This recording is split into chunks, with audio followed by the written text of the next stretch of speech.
मुंबई नागपूर समृद्धी महामार्गाच्या आमणे ते इगतपुरी या शेवटच्या टप्प्याचं उद्घाटन होऊन 19 दिवस होत नाही तोच या मार्गावर खड्डे पडल्याचं दिसतंय। या 76 किलोमीटर लांबीच्या मार्गासाठी 2800 कोटी रुपयांचा खर्च करण्यात आलाय।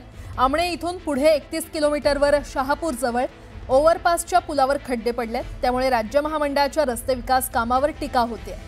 मुंबई ते नागपूर जलद प्रवासासाठी MSRDCनं 701 किलोमीटर लांबीच्या महामार्गाची उभारणी केली आहे आणि त्यासाठी 61,000 कोटी रुपयांचा खर्च आलाय।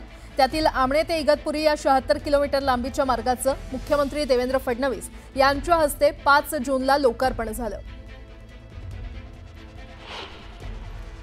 नागपूर समृद्धी महामार्गाच्या शेवटच्या टप्प्याचं उद्घाटन नुकतेच महाराष्ट्राचे मुख्यमंत्री देवेंद्र फडणवीस, उपमुख्यमंत्री अजित पवार, एकनाथ शिंदे यांच्या शुभ हस्ते करण्यात आले होते।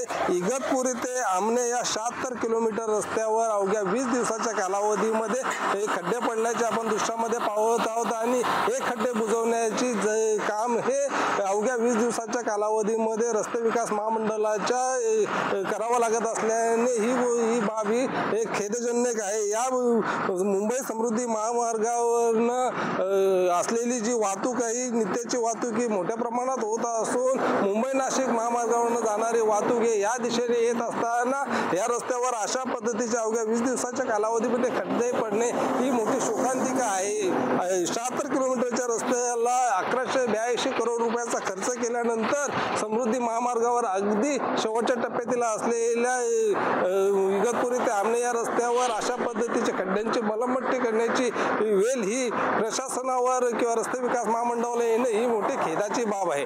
नरेश पाटील, न्यूज 18 लोकमत।